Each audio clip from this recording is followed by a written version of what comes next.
এই জায়গায় four counter four ওই জায়গার মধ্যে সিকিউরিটি গুলো দেখছে আমার মাথায়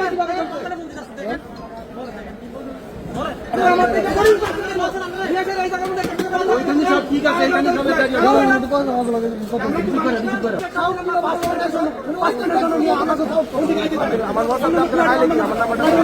আসসালামু আলাইকুম, আমার নাম হচ্ছে মোহাম্মদ দেলোয়ার হোসেন।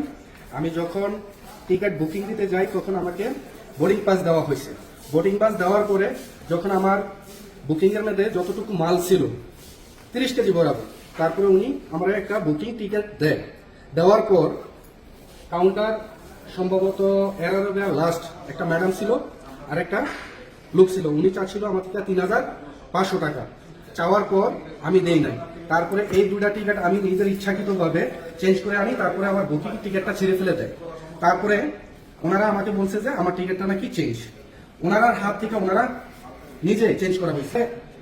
বন্ধু বান্ধব আছে, অনেকেই আছে বা আত্মীয় স্বজন আছে, তাদের জন্য অনেক কিছু নিয়েছিলাম। এখন আমাদের যে হয়রানিটা করছে তারা এয়ারওয়ের অফিসের, কি বলবো আর, আমাদের বর্তমানে যত খানা ছিল সবগুলো সব নষ্ট হয়ে গেছে।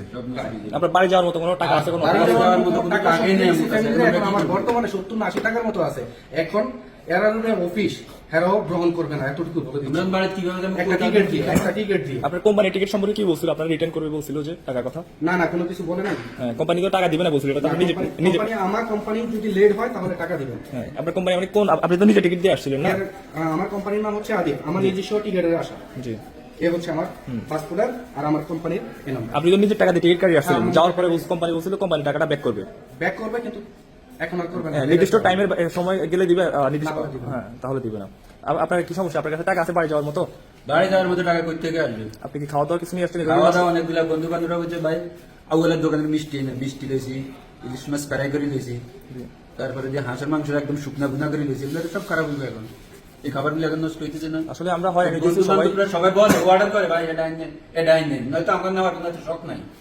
বন্ধু বান্ধবের উচিত নিতে হয়। বুঝতে পারছি, আসলে আমরা সবাই হয়রান হইতেছি। আমরা প্রায় 25-30 জনের মতো হয়রান হইতেছি। বিষয়গুলো সবার সাথে সেমই হয়েছে। 42 জনের মতো আমরা হয়রান হয়েছি। আমাদের ভিতরে আরো কাউন্টারে অনেকজন কথা বলতেছে। এই যে দেখেন, এখানে কাউন্টারে অনেকজন কথা বলতেছে। আসলে সমস্যা সবারই।